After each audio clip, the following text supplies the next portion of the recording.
అందరికీ praise lord. మరి యొక్క దేవి నామంలో యొక్క మీటింగ్ లో వచ్చిన మీ అందరికీ శుభాభివందనాలు. మరి సుజాతకు స్టార్టింగ్ ప్రేయర్ చేస్తారు, మరి చంద్రశేఖర్ అన్న మాట పడతారు. ప్రైజ్ లార్డ్ అక్క. ప్రైజ్ లార్డ్ అందరికీ బ్రదర్స్ అండ్ సిస్టర్స్. ప్రభు నామంలో ఇక సాయంత్రకాల కూడికలో మనం ఇంటిగా కలుసుకున్నందుకు ప్రభుకే కృతజ్ఞతాస్తుతులు. చిన్న ప్రార్థనతోటి మనం ఇక కార్యక్రమంని ప్రారంభించుకుందాం. పరిశుద్ధుడవు పరిశుద్ధుడవు పరిశుద్ధుడవు మహాఘనుడవు సర్వశక్తిమంతుడవు సర్వోన్నతుడవైన తండ్రి, ఏసియా ఇక సాయంత్రకాల సమయమందు ప్రభా ఈ రీతిగా మేము కూడుకొంటకు మీరు ఇచ్చిన కృప కొరకే మీకు వందనాలు చెల్లిస్తున్నాం. ప్రభన తండ్రి పరిశుద్ధుడా, నీ యొక్క పరిశుద్ధ సన్నిధిలో ప్రభన తండ్రి మేము మోకరిల్లి ప్రభ నీ యొక్క నామంను కీర్తిస్తుండగా మా మధ్యలో మీరు దిగిరండి. నా దేవుడవు, నా రక్షకుడవు, నా విమోచకుడవు, నా పోషకుడవు, నీకు వందనాలు చెల్లిస్తున్నాం ప్రభా. తండ్రి మాకు ఇచ్చిన ఒక గొప్ప అవకాశం కొరకే నీకు వేలాది వేల వందనాలు ప్రభా.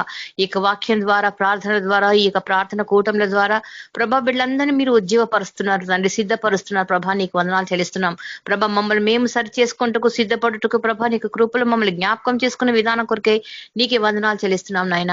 నా తండ్రి సాయంత్రకాలం మంది ప్రభ మరి సేవలో వెళ్ళిన బిడ్డలందరినీ జ్ఞాపకం చేసుకురండి. ఎక్కడెక్కడైతే సువార్త విరివిగా ప్రకటించబడుతుందో అక్కడ మీ యొక్క పరిశుద్ధాత్మ కార్యం జరిగించండి. అనేకులు ప్రభాని ఉజ్జీవపరచబడాలా, నా తండ్రి సిద్ధపరచబడాలా ప్రభా. నీ యొక్క రాకడకు ప్రభ ఎదురు చూసే బిడ్డలుగా తయారు చేయండి ఆయన. ప్రతి ఒక్కరిని నా తండ్రి మీ యొక్క పరిశుద్ధాత్మ శక్తి చేత అభిషేకించండి ప్రభ. మరి పరిశుద్ధాత్మ వరముల చేత ప్రభ బిడ్డలందరూ మీరు నా తండ్రి ప్రభ సిద్ధపరచండి ఆయన. వాక్యంలో ప్రభ ఎదుగుటకు కృప చూపించండి, మర్మములను తెలియచేయండి. మాతో మాట్లాడే దేవుడవు, జీవం కలిగిన దేవుడవు ప్రభ.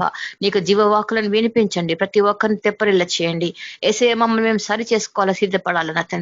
ఈ సాయంత్రకాలం మందు రానయ్యన బిడ్డలందరి కొరకే నీకు వందనాలు చేస్తున్నాం. వచ్చిన బిడ్డలందరినీ బట్టి మీకు వందనాలు చెల్లిస్తున్నాం ప్రభ. నా తండ్రి మరి వాతావరణం మీకు స్వాధీనంలో పెట్టుకుని ప్రభ కృపగల కార్యములు మీకు వాక్యం ద్వారా మాకు అందించమని నీకు గొప్ప నామంకే సమస్త ఘనత మహిమ ప్రభావాలు చెల్లిస్తూ యేసయ్య శక్తి కలిగిన నామంలో అడిగి ప్రార్థించి వేడుకుంటున్నాను తండ్రి. Amen. Thank you sister. Thank you అక్క. మరి చంద్రశేఖర్ అన్న పాట పాడతారు. ప్రైజ్ లార్డ్ అన్న. Praise Lord sister. ఆనందించెద్దము ప్రభు యేసులో, అంతయు మరలార్జించుకొంటిమి. ఆదాము నుండి పోయినదెల్లయో అనుభవించుచున్నామిప్పుడు. ఆనందించెదము ప్రభు యేసులో, అంతయు మరలార్జించుకొంటిమి. ఆదాము నుండి పోయినదెల్లయు అనుభవించుచున్నామిప్పుడు. నష్టమునంతటిని మరలా మా యేసునిలో ఆర్జించితిమి. ఎల్లప్పుడు జీవితమంతయు హల్లెలూయా పాడెదము. ఎల్లప్పుడు జీవితమంతయు హల్లెలూయా పాడెదము. దావీదు వలె అంత నష్టపడితిమి, దుఃఖపడి బహుగా ఏడ్చితిమి. దావీదు వలె ప్రభుని వెదకగా తిరిగి ఆర్జించుకొంటిమి. నష్టమునంతటిని మరలా మా యేసునిలో ఆర్జించితిమి. ఎల్లప్పుడు జీవితమంతయు హల్లెలూయా పాడెదము. ఎల్లప్పుడు జీవితమంతయు హల్లెలూయా పాడెదము. మొదటి ప్రేమను కోల్పోతిమిలా, వ్యర్థమైనట్టి ప్రేమ నొందితిమి. పొందితి యేసు ప్రభువులో నిండుగాను దైవ ప్రేమను. నష్టమునంతటిని మరలా మా యేసునిలో ఆర్జించితిమి. ఎల్లప్పుడు జీవితమంతయు హల్లెలూయా పాడెదము. ఎల్లప్పుడు జీవితమంతయు హల్లెలూయా పాడెదము. దేవుని కల్గియుండకుంటిమి, దైవ సమాధానముందకుంటిమి, పాపములలో మరణించియుంటిమి, పరమజీవముందితిమి. నష్టమునంతటిని మరలా మా యేసునిలో ఆర్జించితిమి, ఎల్లప్పుడూ జీవితమంతయు హల్లెలూయా పాడెదము. ఆ ఎల్లప్పుడూ జీవితమంతయు హల్లెలూయా పాడెదము. నిరీక్షణ ఏమీ లేకయుంటిమి, నరకమున కర్హులమైయుంటిమి, ఘనుడగు యేసునంగీకరింపగా నన్ను విమోచించెను. నష్టమునంతటిని మరలా మా యేసునిలో ఆర్జించితిమి, ఎల్లప్పుడూ జీవితమంతయు హల్లెలూయా పాడెదము. ఆ ఎల్లప్పుడూ జీవితమంతయు హల్లెలూయా పాడెదము. ఆ ఎల్లప్పుడూ జీవితమంతయు హల్లెలూయా పాడెదము. హల్లెలూయా. ప్రైజ్ ది లార్డ్ అందరికీ. థ్యాంక్ యూ అన్న. Praise the Lord. మరి అప్పు బ్రదర్ వాక్యం షేర్ చేస్తారు. Praise the Lord brother. Praise the Lord అందరికీ. Praise the Lord sister. వాక్యం తీసుకుందాం మనం. నా వాయిస్ వస్తుంది కదా సిస్టర్ క్లియర్? వస్తుంది బ్రదర్. ఓకే. మార్క్స్ వార్త 5వ అధ్యాయం 22వ వచనం.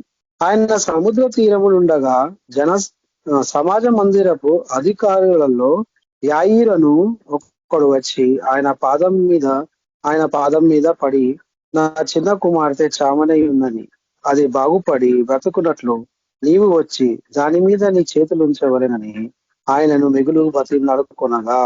హల్లెలూయా. ప్రార్థిస్తున్నాము. స్తోత్రం రాజా, పరిశుద్ధుడా గొప్ప దేవ తండ్రి యేసయ్య, మమ్మల్ని దినమంతా కాచి కాపాడిన నీవా, నా క్షేమకరమైన ప్రయాణం ఇచ్చిన తండ్రి నీకు వందనాలయ్యా.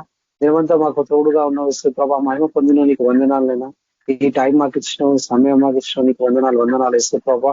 ఇప్పటి వరకు మమ్మల్ని అందరినీ కాచి కాపాడి ప్రభా, ఈ పాఠశాలకి వచ్చినాం ఇస్తూ ప్రభా.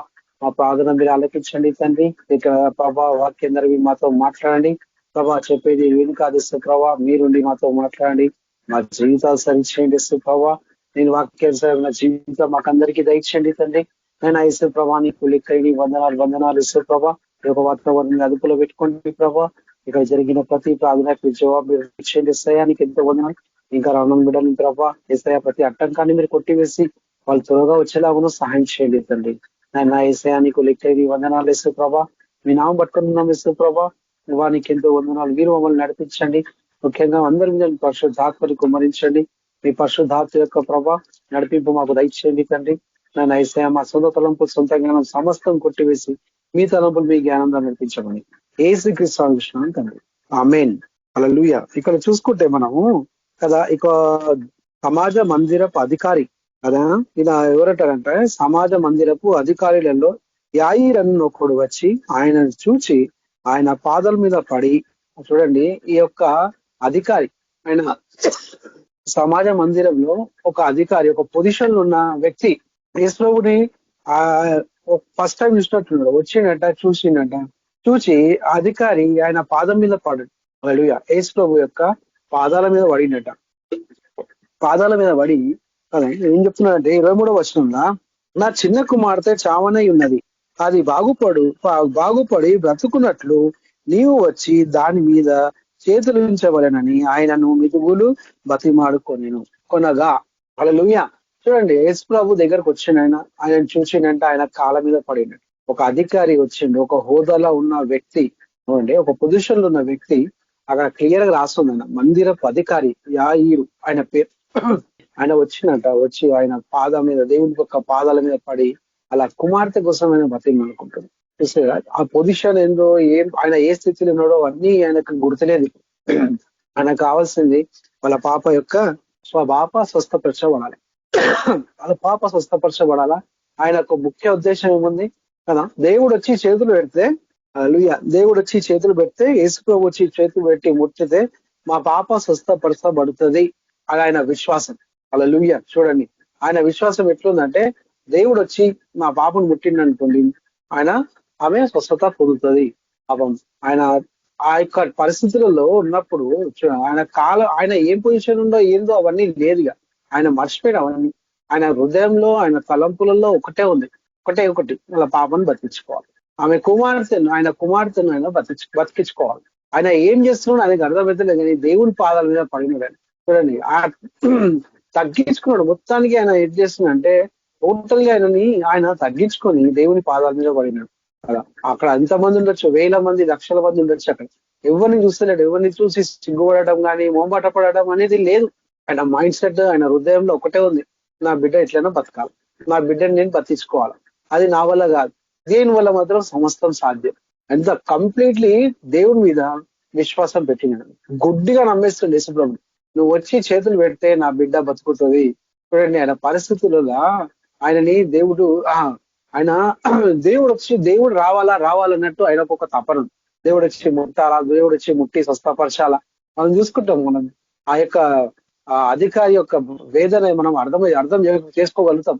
అంత పెద్ద మనిషి వచ్చినాక కాళ్ళ మీద పడు, యేసుప్రభు కాళ్ళ మీద పడు, ఆయన బతిలాడుకున్నాడు. చూడండి ఎటువంటి పరిస్థితులలో మనం కూడా ఉంటాం. ఎప్పుడు ఎవరి పరిస్థితి ఏముంటుందో మనకు తెలియదు. కానీ చూడండి ఆయన ఎంత తగ్గించుకుంటుండు. ఈయన చూస్తున్నప్పుడు, ఈ వాక్యం చదివినప్పుడు హృదయంలో మనకు కదా ఇలాంటి పరిస్థితులలో మనం ఉంటే ఎట్లుంటుంది. మనం కూడా దేవుణ్ణి కంప్లీట్లీ మనం కూడా దేవుని మీద డిపెండ్ అయి ఉండాలి. ఆయన కాళ్ళ మీద పడినాడు, ఆయన బతిలాడుకుంటున్నాడు, రమ్మని చెప్తున్నాడు. చూస్తే అక్కడ మనము ఆయన విశ్వాసాన్ని పరీక్షిస్తే చూడండి, దేవుడు ఆయన విశ్వాసాన్ని కూడా పరీక్షిస్తున్నాడు కదా. దేవుడు పోయే వరకు కొంచెం లేట్ అయిపోయింది అక్కడ. హల్లెలూయా. ఆయన అతనితో కూడా వెళ్ళెను. బహు జన సమూహమును ఆయనను వెంబడించి ఆయన మీద పడుచుండిరి. బహు జన సమూహం ఉన్నదంట అక్కడ. ఒక్కరు కాదు, ఇద్దరు కాదు, బహు జన సమూహం కదా.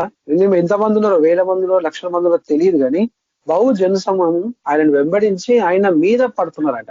ఒకటి ఇప్పుడు 20-30 మంది ఉన్నారంటే ఏమనుకోవచ్చు, కానీ 1000 మంది 1,00,000 మంది వచ్చి యేసు ప్రభు వచ్చిండనగానే ఎంతో మంది వచ్చినారు, ఎంతో మంది గుడ్డోలు ఉన్నారు, కుంటోలు ఉన్నారు, అందరు వచ్చినారు, అందరు ఆయన మీద పడుతున్నారు. అందరు ఆయన మీద పడుతున్నారు, కానీ స్వస్థత మాత్రం ఎవరికి వస్తలేదా. మనం ఇక్కడ చూసుకుంటే అందరు వచ్చి ఆయన మీద, ఈ వర్డ్ ఎందుకు రాస్తుందంటే ఇక్కడ మనల్ని క్లియర్ గా చూపిస్తున్నమాట. వాళ్ళకి క్లియర్ పిక్చర్ ఇస్తున్నారు. ఆడ ఏముందంటే ఆడ చాలా మంది బహు జన సమూహం ఉన్నారు. అందులో ఎంతో మంది గుడ్డోలు ఉండొచ్చు, ఎంతో మంది కుంటోలు ఉండొచ్చు.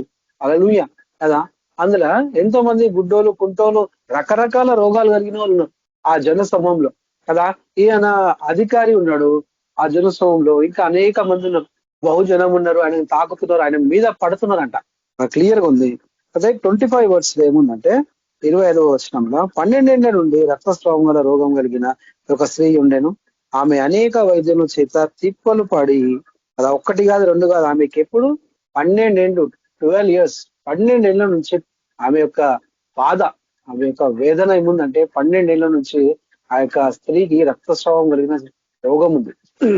1 కాదు 2 కాదండి, ఇన్ని 12 years నుంచి, 12 సంవత్సరాల నుంచి ఆమె ఎన్నో తిప్పలు పడుతున్నాయంట కదా. కింద చూసుకుంటే, తన కలిగినదంతా వ్యాయామం చేసుకొని ఎంత మాత్రమును ప్రయోజనం లేక మరింత సంకటంలో పడాను. ఆమెకి ఉన్నదంతా ఇప్పుడు ఖర్చు చేసుకున్నదంట, కానీ ఎక్కడ కూడా ఆమె బాగుగాలేదు. హల్లెలూయా. చూడండి ఇక్కడ ఎంతమంది ఉన్నారు కదా. మనం చూస్తున్నాం, స్టార్టింగ్ ఏమో యాయేలు చూస్తున్నాము, తర్వాత రక్తస్రావం స్త్రీ చూస్తున్నాము. చూడండి వీళ్ళ విశ్వాసం ఎట్లుంది విడుగా. ఒక్కొక్కరిది ఒక్కొక్క సాక్ష్యం ఉంది. మనం విన్నాం, చాలాసార్లు విన్నాం, వాక్యాలు విశ్వాసాలు తీసుకున్నాం, కానీ ఇందులోని ఆత్మీయమైన సత్యాన్ని మనం గ్రహించాలి. మనం చూడండి ఆ స్త్రీ, ఆమె విశ్వాసం చూడండి. పాపం రక్తము లేదు, శరీరంలో ఉన్న రక్తం అంతా స్రావంగా అయిపోతుంది. శరీరం రక్తం లేదు, రక్తం లేకపోతే నడవలేము, రక్తం లేకపోతే కూర్చోలేము, రక్తం లేకపోతే ఏ పని కూడా చేయలేము కదా. ఎవరికైతే రక్తం బలహీనంగా ఉన్నారనుకోనండి, ఇప్పుడు డాక్టర్ ఎవరైనా చూసి బలహీనం ఉందనుకో, నీకు రక్తం తక్కువ ఉందంటారు, వాళ్ళు ఏ పని చేయలేరు, ప్రతి దాంట్లో వెనుకబడి ఉండిపోతారు. ఏ పని చేసినా అలసట వచ్చేస్తుంది, వాళ్ళ లోపల శరీరంలో బలం ఉండదు, శక్తి ఉండదు, ఎటువంటి మన నార్మల్ మనిషిలాగా మాత్రం అసలే ఉన్నారు చూస్తాం. కానీ ఆమె ఆ వేదనలా చూస్తున్నాము, ఆ వేదనల 12 ఏళ్ళ నుంచి రక్తస్రావం కలిగిన స్త్రీ ఆ వేదనల అంత మంది ఉన్నారండి, వేల మంది ఉన్నారు, లక్షల మంది ఉన్నారు, కౌంట్లెస్ ఉన్నారు అలా కదా. చాలా మంది యేసు ప్రభువుని పడుతున్నారంట. వాళ్ళంత మంది వేల మంది వీళ్ళలో నుండి ఆమె వెళ్ళి కదా, ఆమె యేసుని గురించి విని ఆయన వస్త్రం మాత్రం ముట్టిన బాగుపడు అందుకొని జన సమూహము ఆయన వెనుకకు వచ్చి ఆయన వస్త్రము ముట్టెను. చూడండి, ఆమె అంత వేల మందిలా నిరుత్సాహపడలేదు.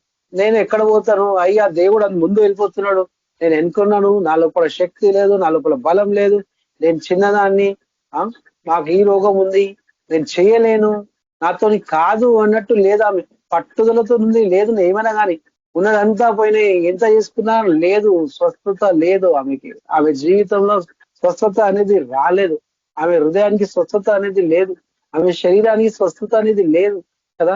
ఆమె జీవితంలో యేసుప్రభు అనే యేసుప్రభు యొక్క ఆశీర్వాదం లేదు, యేసుప్రభు అనే ఆయన జీవితంలో లేదు యేసుప్రభు.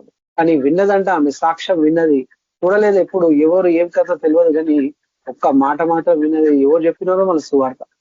ఆ యొక్క రక్తస్రావం గల స్త్రీ ఆ మాట విని వచ్చింది అలా వచ్చి ఆయన వస్త్రంని ముడితే నేను బాగుపడతాను. చూస్తాం ఈ యొక్క యాయిర్ విషయంలో చూస్తేనేమో, యాయిర్ ఏమంటుండంటే, మీరు రండి, యేసు ప్రభువుని ఏం కోరుతున్నారంటే, రండి, జీసస్ ఏమంటున్నారు, మీరు రండి, వచ్చి మా పాపం మీద చేతులు ఉంచండి, మా పాపం మీద చేతులు ఇస్తే ఆమె బతుకుతుందని ఈ యాయిర్ విశ్వాసం కదా. ఈ స్త్రీ విశ్వాసం ఎట్లుంది, ఆయన చెంగును ముడితే చాలు నేను స్వస్థపడతాను, ఆయన చెంగును ముట్టుకుంటే చాలు నేను స్వస్థపడతాను. కానీ అక్కడ చూస్తున్నాం మనము, అనేక మంది ఉన్నారు, జనసమూహం ఉన్నారు, గొప్ప జనసమూహం ఉన్నారు, ఆయన పడుతున్నారు, కానీ ఎవరికి స్వస్థత వచ్చినట్లు కనిపించలేదు మనకు. ఏ సాక్ష్యం, గొప్ప సాక్ష్యం, రక్తస్రావంలో స్త్రీ సాక్ష్యం గొప్ప సాక్ష్యం కదా. రక్తంలో జీవం ఉంటదంట కదా, రక్తంలో జీవం ఉంటది. ఈ రక్తస్రావం లేనప్పుడు ఆమె లోపల బలం ఉండదు, ఆమె లోపల శక్తి ఉండదు, కానీ ఆమె మాత్రం ఒక గొప్ప పని చేసుకుంది. ఆమె స్వస్థత తెచ్చుకుంది. ఆమె విశ్వాసాన్ని బట్టి ఆమె చెంగు ముట్టింది, ఆయన ఆ యొక్క దేవుని యొక్క ప్రవాహం ఆమెలో దేవుల్లో నుండి ఆమె లోపలికి. హల్లెలూయా. ఆ క్షణమే ఆమె కదా, ఇక్కడ 20వ వచనంలో జనసమూహంలో ఆయన వెనుకకు వచ్చి ఆయన వస్త్రము ముట్టెను, వెంటనే ఆమె రక్తధార కట్టెను గనుక తన శరీరంలోని ఆ బాధ నివారణ అయిందని గ్రహించుకొని కదా, ఆమెకి ఇమ్మీడియట్లీ రిజల్ట్ వచ్చేసింది. హల్లెలూయా. ఇక్కడ చూసుకుంటే మనకు ఆమెకి ఇమ్మీడియట్లీ రిజల్ట్ వచ్చింది, ఇమ్మీడియట్లీ ఆమె స్వస్థపరచబడింది కదా. ఆమె లోపల ఉన్న ఆ బాధ నివారణ విత్ ఇన్ సెకండ్స్ లో ఆ బాధ నివారణ జరిగిపోయిందండి కదా. వెంటనే యేసు తనలో నుండి ప్రభావము వెళ్ళనని తనలో తాను గ్రహించి జనసమూహం వైపు తిరిగి నా వస్త్రము ముట్టిన దేవరని అడగగా. చూడండి, ఇక్కడ మెన్షన్ చేస్తుంది, ఇక్కడ రాస్తుంది, వెంటనే యేసు తనలో ప్రభావం బయలుదేరినని తనలో తాను గ్రహించి జన సమూహము వైపు తిరిగిన నా వస్త్రం ముట్టిన వారే దేవుని అడగగా. చూడండి, దేవుడు అక్కడ గ్రహిస్తున్నాడు. హల్లెలూయా కదా. అంత మంది, వేల మంది ఉన్నారు, లక్షల మంది ఉన్నారు, అందరు పడుతున్నా కానీ నా మీద ఎవరు పడ్డారు, నా వస్త్రం ఎవరు ముట్టినని అడుగుతున్నారు. మనం కింద చూసుకుంటే మన భక్తులందరూ ఇరిటేట్ అవుతున్నారు. ఆయన శిష్యులు జనసమూహం నీ మీద పడుచుండుట చూచుచున్నావే, నన్ను ముట్టిన దేవనని అడుగుచున్నావా అని కదా. వాళ్ళు ఏమవుతున్నారంట, అందరూ కోపం వస్తుంది వాళ్ళకి. అరే దేవుడు ఇదేం మాట్లాడుతుంది, ఎవరు నన్ను ముట్టినారు, ఎవరు నన్ను స్వస్థపరిచినారు, ఎవరు నా నుంచి ప్రభావం బయలుదేరింది, నా నుంచి ప్రభావం బయలుదేరినప్పుడు ఎవరు స్వస్థపడినాడు, దేవుని తెలియదా? స్త్రీ కోసం, యాయిర్ కోసం, అక్కడ ఉన్న ప్రజల కోసం, అక్కడ వచ్చే ప్రతి వ్యక్తి కోసం దేవుని తెలియదు. ప్రతి ఒక్కరి కోసం దేవుని తెలుసండి. ఎందుకంటే ఆ యొక్క అందరి ఆత్మ ఇచ్చిందే యేసు ప్రభు. అందరి కోసం ఆయనకు తెలుసు, అందరి కోసం ఆయన గ్రహించగలుగుతాడు కదా. కానీ ఎవరైతే ఆ దేవుని ద్వారా స్వస్థ పొందినారో వాళ్ళు ముందుకు వచ్చి మాట్లాడాలన్నట్టు దేవుడు అడుగుతున్నాడు. ఎవరు కదా.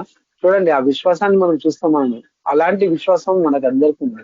ఆ స్త్రీ లాంటి విశ్వాసంలో మనం అందరం కూడా ఎదగాల, దానిలో ఆ విశ్వాసంలో రావాలా. మనం కూడా చూస్తున్నాం, మనం కూడా చాలా మంది చాలా రకాల బాధల నుంచి, వేదల నుంచి వచ్చినాం దేవుని ద్వారా స్వస్థపరచబడినాం కదా. ఈ రోజు మనం అందరం సజీవంగా ఉన్నామంటే కేవలం ఆయన కృప. ఆయన కృపలో మనం అందరం ఉన్నాము. మన ప్రయాసం, అందరి ప్రయాసం ఏముందంటే మా కృపలో అనేకులను చేర్చుకోవాలా.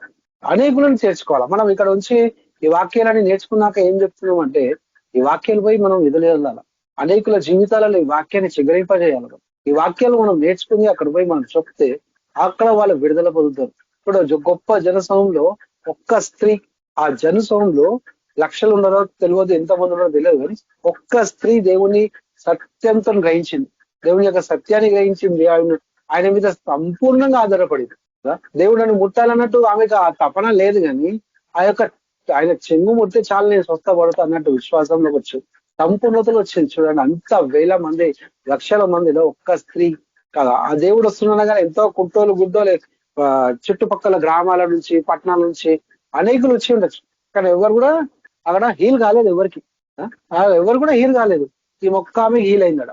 ఆమె విశ్వాసాన్ని బట్టి ఆమె రక్షణ పొందిందట. ఆమె విశ్వాసాన్ని బట్టి ఆమెకి దేవుడు అక్కడ స్వస్థపరిచింది. అవి చూసుకుంటాం కదా, పోతున్నారు కదా. దేవుడు గ్రహించి ఏమంటాడు, ఆ కార్యం చేసిన ఆమె కనుగొనవలెనని ఆయన చుట్టూ చూచెను. హల్లెలూయా. యేసు ప్రభువు అంట చుట్టూ చూచిందంట. అప్పుడు ఆ స్త్రీ తనకు జరిగినది ఎరిగి బయటపడి వణుకుచూ వచ్చి. హల్లెలూయా. చూడండి, దేవుని యందు మనకు భయం భక్తి అనేది కంపల్సరీ ఉండాలి. ఆమె ఏం చేస్తుందంట, వణుకుతూ వచ్చింది, వణుకుతూ షవరింగ్ వచ్చింది ఆమెకి. అంత మందిలా దేవుడు ఎవరు ఏంది అన్నట్టు మాట్లాడగానే షవరింగ్ వణుకుతూ వచ్చి ఆయన ఎదుట సాగిల పడి తన సంగతి అంతా ఆయనతో చెప్పాను. హల్లెలూయా. ఆయన ఎదుటనంట వణుకుతూ వచ్చి సాగిల పడి ఆమెకి ఏదైతే బాధ ఉండేనో, ఆ 12 సంవత్సరాల నుంచి ఉన్న బాధ ఏదైతే ఉందోనో, ఆమెకి రోగము, ఆ యొక్క మొత్తం సంగతి యేసు ప్రభుకు చెప్పిందంట. మన జీవితంలో కూడా ఇలాంటి భయం భక్తి మనం కలిగి ఉండాలి. యేసు ప్రభు అంటే మనం లైట్ తీసుకొని వెళ్ళలేదండి. యేసు ప్రభు అంటే లైట్ తీసుకోవద్దు. ఆయన వాక్యం అంటే లైట్ లేదు. ఆయన ప్రార్థన అంటే లైట్ తీసుకోవద్దు. ఆరాధించడం అంటే లైట్ తీసుకోవద్దు. మన లోపల కూడా భయం భక్తి అనేది ఉండాలి. ఎందుకంటే మనకు తీర్మానం చేసుకొని వచ్చినాం. మనం ఒక తీర్మానం చేసుకొని వచ్చినాము. మనము ఇక్కడ వింటున్నాము, నేర్చుకుంటున్నాము, స్వార్థ పని చేస్తున్నాము. మన లోపల కదా ఆయన ఎందుకు మనకు భయము భక్తి అనేది చాలా ప్రాముఖ్యమైనది. భయము భక్తి విశ్వాసము అనేది మనకు చాలా అంటే చాలా ముఖ్యమైనది. ఇవి లేనప్పుడు మనం కార్యాలు చూడలేం. ఆయన కార్యాలు మనం చూడలేం. చూడండి, ఆమె భయము భక్తితో వచ్చింది, వణుకుతూ వచ్చి ఆయన దగ్గర సాగిలపడి ఆమె యొక్క బాధ కోసం చెప్పుకుంటుంది, సాక్ష్యం పంచుకుంటుంది, ధైర్యంగా పంచుకుంటుంది. అంత వేల మందిని కూడా కదా, ఆ లక్షల మందిని కూడా ధైర్యంగా. అందుకు ఆయన, కుమారి నీ విశ్వాసము నిన్ను స్వస్థపరిచెను, కుమారి నీ విశ్వాసము నిన్ను స్వస్థపరిచెను. చూడండి, యేసు ఒక తండ్రి లాగా మాట్లాడుతున్నాడు. కుమారి నీ విశ్వాసం నిన్ను స్వస్థపరిచెను, సమాధానం గల దానివై పొమ్ము, నీ బాధ నివారణమైంది, నీకు స్వస్థత కలుగును గాక అని ఆమెతో చెప్పాను. హల్లెలూయా. చూడండి, తండ్రి ఇలా మాట్లాడాలా, తండ్రి ఇట్లా పూజించాలి, ఆజ్ఞించాలా, ఇక్కడ మనం చూసుకుంటున్నాం. కుమారి నీ విశ్వాసము నిన్ను స్వస్థపరిచింది. మనం లోపల కూడా విశ్వాసం అనేది చాలా ముఖ్యమైనది. విశ్వాసం లేకపోతే మనం ఏ కార్యం కూడా చూడలేము, చేయలేము. ఫస్ట్ ఆఫ్ ఆల్ విశ్వాసం అనేది మనకు బేసిక్ పిల్లర్ లాంటిది. ఆయన ఎందుకు మనం విశ్వాసించాలి. ఎటువంటి పరిస్థితులైనా కానీ మనం ఆయన ఎందుకు విశ్వాసించాలి. ఎటువంటి సిచ్యువేషన్ వచ్చినా కానీ మనం భయపడడానికి వీల్లేదు. ఆయన మనని విలువడు, ఎడబాయడు. ఇది వాగ్దానం. ఏమైనా కానీ దేవుడు మాత్రం మనం ఎప్పుడు ఆయన కన్ను రెప్పలాగా, కంటి పాపలాగా కాపాడుకుంటాడు. ఆయన మనల్ని ఎన్నడు ఆయన విడువ. ఎందుకంటే మనం ఆయన మీద ఆధారపడుతున్నాం. ఆమె స్త్రీ నుంచి చూస్తున్నాం, ఆమె విశ్వాసాన్ని కోసం చేస్తున్నాం, యాయర్ కోసం చేస్తున్నాం. చూడండి ఫరక్ ఎంత ఉందో, వ్యత్యాసం ఉంది కొంచెం వీళ్ళకి వాళ్ళకి, కానీ ఇద్దరికి ఉంది విశ్వాసం కదా. ఆయనకు కూడా ఉంది, దేవుడు వచ్చి ముడితే మా బిడ్డ బాగుపడుతుంది. కానీ ఈ స్త్రీకి ఏముంది, ఆయన వస్త్రం ముట్టినా చాలా నుంచి పడతా అన్నట్టు గొప్ప విశ్వాసం కలిగిన స్త్రీ. దేవుడు యొక్క ఆ విశ్వాసాన్ని పరీక్షించి నీ విశ్వాసమే నిన్ను స్వస్థపరిచింది. హల్లెలూయా. మనం చూసుకున్నది ఎట్లయితే కదా. తర్వాత ఆయన ఇంకా మాట్లాడుచుండగా సమాజ మందిరపు అధికారి ఇంటి నుండి కొందరు వచ్చి, నీ కుమార్తె చనిపోయినది, నీవికను బోధకునికి ఎందుకు శ్రమ పెట్టుదోవని అనిరి. అలా ఏమంటారు అంట, కొందరు వచ్చి మళ్ళీ అక్కడ, నీ కుమార్తె చనిపోయినది, ఆయనకు ఎందుకు బాధ పెడుతున్నావు, యేసు ప్రభుని ఎందుకు ఇంకా బాధ పెడుతున్నావు, నీ కుమార్తె ఎట్లా చనిపోయింది, నేను ఎందుకు టైం వేస్ట్ చేస్తున్నావు దేవుంది అని అడుగుతున్నాడట కదా. ఆ యొక్క సమాజ మందిరపు అధికారి ఇంటి నుంచి కొందరు పడవలు వచ్చి ఆయనకి చెప్తున్నాడు కదా. దేవుడు ఇక్కడ ఏమంటాడంటే ఆయనతోని, యేసు వారు చెప్పిన మాటలను లక్ష్య పెట్టక, యేసు ఎవరంట, ఆయన చెప్పిన మాటలను లక్ష్య పెట్టలేదు. భయపడకము నమ్మిక మాత్రం ఉంచమని సమాజ మందిరపు అధికారితో చెప్పాను కదా. దేవుని మాత్రం ఆ మనుషుల మాటలను లక్ష్య పెట్టక, అంటే ఆ మాటల యందు దేవుడు శ్రద్ధ పెడతలేడు. వాళ్ళు చెప్పిన దాని మీద శ్రద్ధ పెడతలేడు. ఆయనకి ఆ విశ్వాసం పోకుండా ఉండడానికి ఆయనతో మాట్లాడుతాడు. భయపడకు నమ్మిక మాత్రం ఉంచు. చూడండి, ఈ సమాజ మందిరపు అధికారి, ఒక హోదాలో ఉన్న వ్యక్తి కదా. ఆయన వచ్చిన పరిస్థితిని చూస్తే కదా, ఈ మాట వినగానే మన లాంటలు ఉండడం అనుకోండి, మన లాంటలు ఉంటే గుండె పగిలిపోతుంది ఈ మాట వినగానే. అయ్యో నీ బిడ్డ చనిపోయిందని చెప్పగానే ఎటువంటి పరిస్థితి మామూలుగా ఉంటామా కదా. ఆమె ఎట్లనో సిక్ అయి ఉంది, ఆమె ఆరోగ్యం బాగలేదనే వచ్చిండు యేసుప్రభు దగ్గరికి. యేసుప్రభు కదా కొంచెం లేట్ అయ్యే వరకు ఆమె ప్రాణం విడిచింది అన్నట్టు ఒక న్యూస్ తెలవగానే ఆయన పరిస్థితి ఎట్లుండొచ్చు. కానీ దేవుడు మాట్లాడుతున్నాడు, భయపడకు. దేవుని మాటలో జీవం ఉందండి. ఇది ఈ మాటల్లో జీవం ఉన్న మాట ఇది. మామూలుగా ఎవరు చెప్పలేరు ఈ మాట, ఏ మనిషి కూడా చెప్పలేడు ఈ మాట. భయపడకు నమ్మిక మాత్రం ఉంచు కదా. చనిపోయింది అనగానే ఎవరైనా అనగలుగుతారా? ఆ దేవుడు తప్ప ఇంకెవరు ఆ మాట అనలేదు. ఆయన సమస్తం ఎరిగిన వాడైనా, సమస్తం చేసిన వాడైనా, ఆయన సృష్టికర్త, ఆయనకి సమస్తం మీద అధికారం ఉంది కదా. గొప్ప జనసమూహం ఉన్నారు, గ్రహించేటోళ్ళు కూడా కదా ఒక్కరే. అంత మందిలా, వేల మంది, లక్షల మందిలా చూసుకుంటే ఒక యాయిరొకడు, స్త్రీ ఒకడు, ఇద్దరే గ్రహించగలుగుతున్నారు. చూసుకుంటాం మనం కింద కదా. అంత మాట, అలాంటి విషయం విన్నా గానీ వాళ్ళకు కదా గుండె చెదిరే విషయం విన్నా గానీ 37వ వచనంలో పేతురు యాకోబు సహోదరుడగు యోహాను అను వారి తప్ప మరి ఎవరినైనాను తన వెంబడి రానియక సమాజ మందిరపు అధికారి ఇంటికి వచ్చి వారు గొల్లుగా నుండి చాలా ఏడ్చొచ్చు, ప్రలాపించచ్చు చూచి కదా.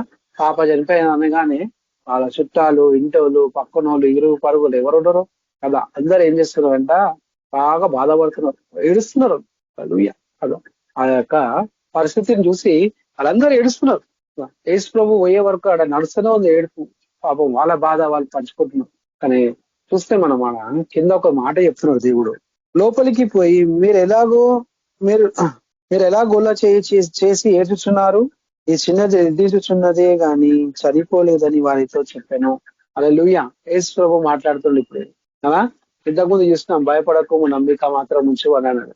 ఇప్పుడు ఏమంటున్నాడు, మీరు ఎందుకు ఏడుస్తున్నారు, ఈ చిన్నది చనిపోలేదు, నిద్రపోతుంది అంటున్నాడు కదా. యేసు ప్రభు మాట చెప్పినప్పుడు అక్కడ ఉన్న కూడా యేసు ప్రభు కోసం తెలిసి ఉండొచ్చు, యేసు ప్రభు చేసిన కార్యాలు తెలిసి ఉండొచ్చు. అప్పట్లోనే యేసు ప్రభు చాలా అక్కడ మన ఆ ఏరియాలో మొత్తం పాపులర్ అయిపోయి ఉన్నది, తెలుసు అందరికి యేసు ప్రభు చేసిన కార్యాలన్నీ అందరూ తెలిసి ఉండొచ్చు. అందులో ఎంతమంది గుర్తుపట్టినా ఆయనని, ఎంతమంది గుర్తుపట్టలేదా కదా. ఆయన మాటను నమ్మేటోళ్ళు ఎవరున్నారా? ఆడ ఒక్కడే కనిపిస్తాడు, యాయిర్ ఒక్కడే నమ్ముతున్నాడు ఆయన మాటను ఒక్కడే నమ్మి అంత మందిలో వస్తే కింద చూసుకుంటాం మనము. చూడండి ఆ యేసు ప్రభు అన్న మాటలకు అందుకు వారు ఆయనని అపహాసించిరి. చూసారా, ఆయన ఏం చేస్తారంట, యేసు ప్రభుని అపహాసం చేస్తున్నారంట కదా. సృష్టికర్తనే వీళ్ళు ఏం చేస్తున్నారంటే అపహాసం చేస్తున్నారు. అపహాసం చేసి అయితే ఆయన వారందరినీ బయటకు పంపివేసి ఆ చిన్నదాని తల్లిదండ్రులను తనతో ఉన్న వారిని వెంట పెట్టుకొని ఆ చిన్నది వరుండి ఉన్న గదిలోకి వెళ్ళి, చూడండి ఆయన యేసు ప్రభుని చూసే అపహాసం చేసేటోళ్ళు ఉన్నారు అట్లా. అంటే ఆ కాలం నుంచి కూడా వాక్యం అంటే అపహాసం ఉంది. ఆయన చెప్పిన మాటల్లో జీవం ఉన్నట్టు గ్రహించగలిగే వ్యక్తులు ఇక్కడ కనిపిస్తలేదు. ఆయన చెప్పిన మాట చెప్పినప్పుడు అపహాసం చేస్తున్నాడంట. అందరినీ పంపించేస్తున్నాడు. అపహాసం చేసినప్పుడు ఇక వాళ్ళ ముంగడ కార్యం చేస్తే కూడా వాళ్ళు నమ్మరు. అందరినీ పంపించేసి పుట్టి తల్లిదండ్రులనే తీసుకున్నాడంట. ఆ చిన్నదాని చేయి పట్టి తల్లి తాకుమి అని ఆమెతో చెప్పాను. ఆ మాటకు చిన్నదాన లెమ్మని నీతో చెప్పుచున్నానని అర్థము. హల్లెలూయా. యేసు ప్రభు ఒకటే మాట అన్నాడు, ఆ పాప చేయి పట్టుకొని లిమ్ము అని. ఆ మాటకి ఏమంట, చిన్నదాన లెమ్ము అని అర్థమంట కదా. యేసు ప్రభు ఏం చేయలేదు, ప్రేర్ చేయలేదు, ఏం లేదు, చేయి పట్టుకొని లేపిండు. ఆ పాప యొక్క చేయి పట్టుకొని లేయగానే వెంటనే ఆ చిన్నది లేచి నడవసాగాను. హల్లెలూయా. దేవుడు చేసిన కార్యం చూడండి, ఆ చిన్నది వెంటనే లేచి నడవసాగాను. ఆమె 12 సంవత్సరముల ప్రాయము గలది. వెంటనే ఆయన బహుగా విస్మయము పొందెను. అది వెంటనే వారు బహుగా విస్మయం పొందిరి. అందరు చూసి, ఆ తల్లి తండ్రి వచ్చిన సేవకులు ఎవరైతే ఉన్నారో అందరు చూసి కదా బహుగా విస్మయం పొందిరట. అందరు పరేషాన్ అయిపోయారట. ఆ యొక్క గొప్ప మెరికల్ ఆ పాప జీవితంలో, ఆ యాయేర్ జీవితంలో, యాయేర్ కుటుంబంలో, ఆ అధికారి కుటుంబంలో గొప్ప కార్యం అక్కడ దేవుడు చేసింది. దేవుడు చెప్పిన మాట నెరవేర్చింది. హల్లెలూయా కదా. దేవుడు ఆ చెప్పిన మాట అక్కడ నెరవేరింది. అది గొప్ప సాక్ష్యంగా కదా. జరిగినది ఎవరికి తెలియకూడదని ఆయన వారికి గట్టిగా ఆజ్ఞాపించి ఆమెకు ఆహారం పెట్టమని చెప్పాను. చూడండి హల్లెలూయా కదా. దేవుడు ఆ పాపను ఆ మరణం నుంచి కూడా దేవుని సుఖం చూసుకుంటే మనం యాయేరు జీవితం నుంచి కూడా మనము చాలా నేర్చుకున్నాం. ఆయన అధికారం ఉన్నా, హోదాలో ఉన్నా గానీ ఆ పరిస్థితులలో, ఆయనకు వచ్చిన పరిస్థితులలో దేవుని పాదాలమే పడక తప్పలేదని. వాళ్ళు ఇంతకుముందు ఎందుకు పడలేదు పాదాల మీద? ఎందుకంటే ఆయన కష్టం రాలేదని ఆయన పడలేదు. కానీ ఇప్పుడు కష్టం రాగానే ఏం చేసిండు ఆయన పాదాల మీద పడిండు. ఆయన ఎవరో తెలియదు, ఆయన చూసిండు. ఫస్ట్ టైం యేసుప్రభుని చూసిండు, ఆయన పాదాల మీద పడినాడు, బతిని ఆడుకున్నాడు. ఆ స్త్రీ కూడా యేసుప్రభుని ఫస్ట్ టైం చూసింది. ఆయన ఎవరో తెలియదు, కానీ విన్నది గ్రహించాలంటే మనం ఇక్కడ ఇందులో వాక్యం సత్యం తీసుకుంటే మనము అందులో వేల మంది లక్షల మంది ఉన్నారు కానీ దేవుణ్ణి గ్రహించేటోరు ఒక్కరే అందులో మనం చూసుకుంటాం. గొప్ప జనసమం ఉన్నది కానీ దేవుని గ్రహించేటోళ్ళు ఒక్కటే ఉన్నారు. ఇదంతా ఎవరు ఉన్నారు? దేవుని అపహాసం చేసేటోళ్ళు ఉన్నారు. దేవుని ద్వారా కార్యాలు చేసి మళ్ళీ దేవుణ్ణే అపహాసం చేసేటోళ్ళు ఉన్నారు కదా. మనం చెప్పే వాక్యం పట్ల ఎవరికి శ్రద్ధ ఉండదు. మనం ఏది చెప్పినా గానీ మన పట్ల అపహాసం చేసేటోళ్ళు ఉంటారు, మనం ఎక్కరిచేటోళ్ళు ఉంటారు. కానీ మనం వీళ్ళని చూసి దేవుడు అపహాసం చేసిన వాళ్ళని చూసి ఆయన కార్యం చేయకుండా ఉన్నాడా? లేదు కదా. దేవుడు ఏదైతే కార్యం చేయనీకి వచ్చిండో, దేవుడు ఏ పని చేయనీకి వచ్చిండో ఆ పని మాత్రం కంప్లీట్ చేసుకున్నాడు. ఆయన ఆ యొక్క పనిని సంపూర్ణం చేసి మనం చూస్తాం. వీళ్ళిద్దరు జీవితాలను చూస్తున్నాం మనం. ఆయన చెప్పిన మాట దేవుడు నెరవేర్చుతున్నాడు. దేవుడు మనందరికి కూడా ఒక మాట చెప్తుంది, మనందరూ కూడా ఒక ఆజ్ఞ ఇచ్చింది. మనం ఆ ఆజ్ఞ మనం గైకొనాల. దాన్ని విడిచిపెట్టి మనము లోకాశంలో లోకల మాటలు పట్టుకున్నాం అనుకోండి, మనం ఏ కార్యం కూడా చూడలేం. దేవుని మాట పట్టుకుని ఉండాలి, దేవుని వాక్యం పట్టుకుని ఉండాలి. వాక్యంలో జీవం ఉన్నది. ఈ వాక్యం లేకపోతే మాత్రం మనం మన విశ్వాసాన్ని బలపరచుకోలేము, మన సేవ జీవితాన్ని బలపరచుకోలేము, మనం ఎదుటోళ్ళని సువార్త చెప్పలేము. మన లోపల వాక్యం ఉండాలా. అదే విధంగా మనం పరిశుద్ధాత్మ నడిపింపు మనకందరికీ ఉండాలి. పరిశుద్ధాత్మ నడిపింపు ఉంటేనే మనం ఎటువంటి దుష్ట శక్తులనైనా ఎదుర్కోగలుగుతాము. ఎటువంటి వాక్యమైనా మనకు ఈజీగా అర్థమయ్యేటప్పుడు పరిశుద్ధాత్మ మనల్ని నడిపిస్తాడు. పరిశుద్ధాత్మ ద్వారా నడిపించబడినప్పుడు వాక్యాలన్నీ తేటగా అర్థమవుతాయి. మనం దాంట్లోని సత్యాన్ని మనం గ్రహించగలుగుతాం. వాక్యం సత్యాన్ని చూడండి. మనం ఇప్పుడు కూడా మనం ప్రయాసం అంతా గొప్ప జనం కోసం వాళ్ళకి వాక్యాలను చూపించి వాళ్ళని తీసుకొని రావాలా. మన ప్రయాస పడుతున్నాం మనం. దేవుడు మనకి ఇస్తాడు, విజయం ఇస్తాడు, ఎట్లాగానే ఇస్తాడు. వినర్ చాలా మంది మనం వాక్యాన్ని అంటే అసహించుకుంటాం, మనం అంటేనే వినర్. కానీ మనం అంచెలంచెలు ప్రతి దాంట్లో మనం ఎదగాలి కదా. అపోస్తలులు కూడా చనిపోయిన వాళ్ళని లేపినారు కదా. ప్రార్థన చేసుకుని ప్రేయర్ చేసినప్పుడు చనిపోయిన వాళ్ళని లేపినారు. మనం పేతురు కోసం చేస్తున్నాం కదా. దేవుడు లేపినప్పుడు మనం కూడా లేపినాం. అప్పుడు అపోస్తలులు లేపినాం. మనం కూడా ఇప్పుడు ఆత్మీయంగా చనిపోయిన వాళ్ళని లేపాలి. ఆత్మీయంగా అనేక మంది చనిపోయి ఉన్నారు. వాళ్ళకి మన యొక్క వాక్యమైన సత్యాన్ని చెప్పాలి. మనల్ని హేళన చేసేటోళ్ళు ఉన్నారు, మనల్ని బాధ పెట్టేటోళ్ళు ఉన్నారు, మనం శిక్షించేటోళ్ళు ఉన్నారు. కానీ దేవుడు ప్రతి దాంట్లో నుంచి మనల్ని తప్పిస్తాడండి. ప్రతి దాంట్ నుంచి మనల్ని ప్రొటెక్ట్ చేస్తాడు. మనకు కాపుదల ఉంటుంది. దేవుడు కాపుదల రక్షణ పొందిన ప్రతి బిడ్డకి దేవుడు కాపుదల ఉంటుంది. ఆయన మనం చెయ్యి ఎన్నడు విడబడు ఎనభై అని అంట. కానీ ఒక కండిషన్ మాత్రం ఉంది. ఏంటంటే ఇప్పుడు చూద్దాం చూడండి. యాకోబు రాసిన పత్రిక 4వ అధ్యాయం 4వ వచనం చూడండి. మన జీవితాలలో మనం దేవుని కార్యాలు చూడాలా, దేవుని కార్యాలు మనం చేయాలంటే మనకు ఈ వాక్యం చాలా ముఖ్యమైనది. 4వ వచనంలో ఏమంటుందంటే, వ్యభిచారులారా, ఈ లోక స్నేహము దేవునితో వైరమని మీరు ఎదరా? కాబట్టి ఎవడునో ఈ లోకముతో స్నేహము చేయగోరునో వాడు దేవునికి శత్రువగును. ఇది ఒక కండిషన్. మనము లోకంతో స్నేహం చేయొద్దు అంటుంది. మనం లోకంతో స్నేహం చేయకపోతే వాళ్ళకి రక్షణ ఎట్లా నడిపిస్తాం? లోకంతో స్నేహం దేవునితో వైరం అంట. మనం దేవునికి శత్రువులై ఉంటాం. లోకంతో స్నేహం చేయకపోతే వాళ్ళకు సువార్త అందించలేము, వాళ్ళకి రక్షణ నడిపించలేము. కానీ దీని విషయం ఏంటంటే, మనం చూసుకుంటే దీని ఆత్మీయమైన సత్యం చూసుకుంటే, లోకంతో స్నేహం అంటే లోకంలోనే మనం ఉంటాం, కానీ వాళ్ళకు వేరుపడి ఉండమని చెప్తున్నాం కదా. మనం లోకంతో స్నేహం చేస్తే ఏమంటున్నాం? వ్యభిచారులారా, ఈ లోక స్నేహం దేవునితో వైరమని మీరు ఎరగారా? అంటే లోకంతో స్నేహం చేసి లోకం అనుసరించుకుంటా మనం నడుచుకుంటే కదా మనల్ని దేవుడు ఏమంటుండంటే వ్యభిచారులారా. హల్లెలూయా కదా. మనం దేవుని బిడ్డలం. ఇది వేరేల కోసం లేదు వాక్యం, ఇది మన కోసం ఉన్న వాక్యం ఇది కదా. లోకంతో అంటే లోకస్తుల కోసం కాదు, దేవుని బిడ్డల కోసం ఉన్న వాక్యం ఇది. వాక్యం ఉన్నది దేవుని బిడ్డల కోసం. కింద చూసుకుంటే ఆయన మన యందు నివసింపజేసిన ఆత్మ మత్సరపడునంతగా ఆపేక్షించున అను లేఖనము చెప్పినది వ్యర్థమని అనుకూర్చున్నారా?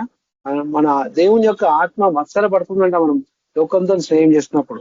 కాదు గాని ఆయన ఎక్కువ కృప తెచ్చు, అందుచేత దేవుడు అహంకారులను ఎదిరించి దీనులకు కృప అనుగ్రహించును అని లేఖనము చెప్పుచున్నది.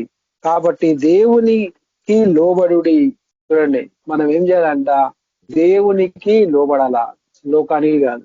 దేవునికి లోబడుడి, అపవాదిని ఎదిరించుడి, అప్పుడు వాడు మీ యొద్ద నుండి పారిపోను. మనం అందుకోసం దేవునికి లోబడుతున్నాలా, అపవాదిని ఎదిరించాలి, అప్పుడు మన మాట వింటాడు. దేవునికి లోబడాలా, అపవాదిని ఎదిరించాలి, అప్పుడు వాడు మీ యొద్ద నుండి పారిపోవును. దేవుని యొద్దకు రండి, అప్పుడు ఆయన మీ యొద్దకు వచ్చును. పాపులారా, మీ చేతులను శుభ్రముగా శుభ్రం చేసుకొనుడి, ద్విమనస్కులారా మీ హృదయములను పరిశుద్ధపరచుకొనుడి. హల్లెలూయా. యేసు ఏమంటాడంట? మనం ఆయన దగ్గరకు వస్తే ఆయన మన దగ్గరకు వస్తాడు.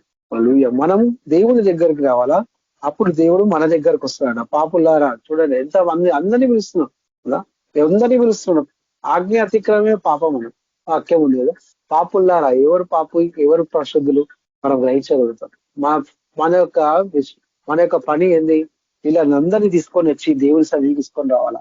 వాళ్ళు శుభ్రంగా చేతులు కడుక్కొని అలా ఆయన ఎందు వాళ్ళు ఉంటే వాళ్ళ ఎందు దేవుడు ఉంటాడంట.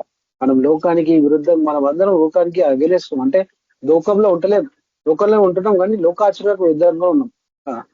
లోక స్నేహం దేవునితో వైరం మన లోపల లేదు. స్నేహం లోకంతో స్నేహం చేస్తలేం. కానీ ఇలాంటి మంది అనేక మంది ఉన్నారు, హర్షించిపోతున్న వాళ్ళు అనేక మంది ఉన్నారు. వాళ్ళందరినీ కూడా మన కోసం కూడా చెప్తున్న వాక్యం ఇది మనం చూసుకున్నాం. ఇందాక ఆయుర విషయంలోనైనా, స్త్రీ విషయంలోనైనా చూసుకున్నాం. దేవుడు చేసిన కార్యం ఏందో, గొప్ప కార్యం ఏందో చూసుకున్నాం. ఆయన విశ్వాసాన్ని చూసుకున్నాం, ఆ స్త్రీ విశ్వాసాన్ని చూసుకున్నాం. దేవుడు గొప్ప వండలు జరిగించినాడు. లోకమంతా కూడా ఉండరు, దేవుని వాక్యం పట్టుకొని ఉన్నారు కానీ అలా దాని శక్తిని ఆశ్రయిస్తున్నారు. ఆ యొక్క గొప్ప జనసమం ఎట్లున్నారు అంటే దేవునితోనే ఉన్నాము, దేవునితో నడుస్తున్నాము, దేవుని అందే ఉన్నామన్నట్టు ఉన్నారు. కానీ ఎవరు కూడా కదా పుట్టి స్వస్థత పొందుకోనికి వస్తున్నారా? దేవుని యొక్క సత్యాన్ని గ్రహించడానికి వస్తున్నారా? వాళ్ళకి అర్థమవుతలేదు. ఇవాళ రేపు ఉన్న పరిస్థితులను చూసుకుంటే చాలా మంది ఉన్నారు, చాలా మంది నశించిపోతున్నారు. కొంతమంది దేవుని యొక్క విశ్వాసాన్ని పట్టుకొని ఉన్నారు. అనేకులు చెప్పలేనంత మంది, అనేకులు మన దగ్గరనే. చూడండి, దేవుడు మన అందరినీ కూడా వాడుకోబోతున్నాడు. మనమందరం కూడా వాడబడుతున్నాం. మన యొక్క విశ్వాసం ఈ యొక్క స్త్రీలాగా, ఈ యొక్క యాయిర్ లాగా దీనికన్నా మనకు విశ్వాసం గొప్పగా ఉండాలి. ఎందుకంటే ఇక్కడ నుండి అనేకులను మనం తీసుకొని రావాలి. అంతమంది సమూహంలో మాత్రం ఇద్దరు మనుషులే సత్యాన్ని గ్రహించగలిగినారు, దేవుని యొక్క సత్యాన్ని. వాళ్ళు ఎవరి కోసం కూడా అక్కడ సాక్ష్యం లేదు, అక్కడ కోసం వాక్యం లేదు. యాకోబు భక్తులు చెప్తున్నాడు, మనం దేవునితో స్నేహం చేయాలా, లోకంతో కాదు. ఆయన ఎందు మనం ఉంటే మన ఎందు ఆయన ఉంటాడు. మరి ఇంకెవరైనా దేవునికి ఆయన మన జీవితాలు అర్పించుకోకుండా ఉన్నారా? ఈ రోజు మనం యొక్క జీవితాలు మనం పరీక్షించుకుందాం. ఇంకేమైనా మన లోపల బాగు మచ్చ ఉందా? మా ప్రార్థనకు జవాబు వస్తాం లేదా? మన ద్వారా కార్యాలు అయితే లేదా? మనం చెప్పిన సువార్త వల్ల మనుషులు మనం చేసిన ప్రార్థన వల్ల స్వస్థపడుతున్నారా? సత్యాన్ని గ్రహిస్తున్నారా? మనలో ఇంకేమైనా ఉన్నదా దాగు మచ్చ పరీక్షించుకుందాం. దేవుడి గల మనతో మాట్లాడుతున్నాడు. లోక స్నేహం దేవునికి వైరం అంట. మనం ఆయన ఎందు ఉంటే ఆయన మన ఎందు ఉంటాడని వాగ్దానం చేస్తున్నాడు యేసుప్రభువు వల్ల. మనం ఆయన ఎందు ఉండాలా, దేవుడు మన ఎందు ఉంటాడు. ఈ విశ్వాసంలో మనమందరం కూడా ఎదగాల. ప్రతి దాంట్లో మనం అందరం కూడా ఎదగాల. దేవునికి మహిమకరమైన జీవితం మనం కలిగి ఉండాలా. మన ప్రయాసం ఏంది? మనం తీర్మానించుకున్నది ఏంది? తీర్మానించుకున్నది ఆయన కాడి మోస్తాము, ఆయన సేవ చేస్తాము, దేవుని అనుగుణించి దేవుని ప్రకటించుకుంటూ దేవుని చూపించిన మార్గంలో నడవాలన్నా మన ప్రయాసం, అందరి ప్రయాసం. అదే విధంగా మనందరం కూడా కొనసాగాలి. మనమందరం దేవుని యొక్క శక్తిలో పాల్పొందినాం, దేవుని యొక్క శక్తి పొందుకున్నాం, దేవుని యొక్క కార్యాలు మన జీవితంలో చూస్తున్నాం, అనేకులకు ప్రకటిస్తున్నాం. అనేకులను కూడా తీసుకొని వచ్చే బాధ్యత మనది. అనేక జీవితాలలో కూడా మనం కార్యం చేయాలి. దేవుడు ఆ కుటుంబాలలో కార్యం చేసింది, ఆ 2 కుటుంబాలలో దేవుడు కార్యం చేసింది. మన వల్ల కూడా చూడండి, అంత గొప్ప జనసమూహంలో పుట్టి 2 కుటుంబాలకి స్వస్థత వచ్చింది. 2 కుటుంబాలకే ఆ కుటుంబాలకి దేవుడు రక్షణ వచ్చింది. ఎందుకంటే వాళ్ళ తీర్మానం అట్లుండే వాళ్ళు వచ్చినారు. అంత లక్షల మందిలో 2 కుటుంబాలకే వచ్చింది. సత్యం గ్రహించగలిగినారు, దేవుని సంపూర్ణంగా గ్రహించగలిగినారు, దేవుని యందు సంపూర్ణమైన విశ్వాసం పెట్టగలిగినారు. అప్పటి నుంచి కూడా చూసుకున్నా కానీ చాలా తక్కువ మంది గ్రహించగలుగుతున్నారు యేసుప్రభుని. ఈ రోజులలో కూడా ఇదే రకంగా ఉంది పరిస్థితులు. కానీ మన ప్రయాసం మనం ప్రయాసపడదాం. దేవుడు మనకు చాలా గొప్ప విజయం ఇస్తాడు. మనం వినిన వాక్యాన్ని అనేక చోట్ల ప్రకటించగా మనం అనేకులను తీసుకొని వస్తాం దేవుని చెంతకి. చూడండి మన పరిస్థితి కూడా ఎట్లుందంటే ఇప్పుడు ఆయన పాదాల మీద మనం పడాలా, ఆయన పాదాల దగ్గర పడి ఆయన బతిమలాడుకోవాలా, యేసుప్రభుని మనం బతిమలాడుకోవాలా. చూడండి యాయర్ జీవితంలో ఆ యొక్క సిచ్యువేషన్ వచ్చింది ఆయనకి. ఆయన అప్పుడు అధికారిని కదా, నేను అధికారంలో ఉన్న అది ఉన్నా అన్నట్టు ఆలోచన లేదు ఆయనకి. పోయినాడు కాళ్ళ మీద పడి ఏడుస్తున్నాడు, బతిమలాడుకుంటున్నాడు, యేసుప్రభుని రండి మనం కూడా ఆయన కాల పాదాల మీద పడాలా. ఈ లోకం కోసం, ఈ అందరు మనుషుల కోసం, మన కుటుంబాల కోసం, మన సిటీ కోసం, మన రాష్ట్రం కోసం బతిమలాడుకోవాలి. మనం పాదాల మీద పడి బతిమలాడుకుని రిక్వెస్ట్ చేయాలి దేవుని. ఆ విధంగా మనం చేస్తే, ప్రయాస పడితేనే మనం గొప్ప విజయం చూడగలుగుతాం.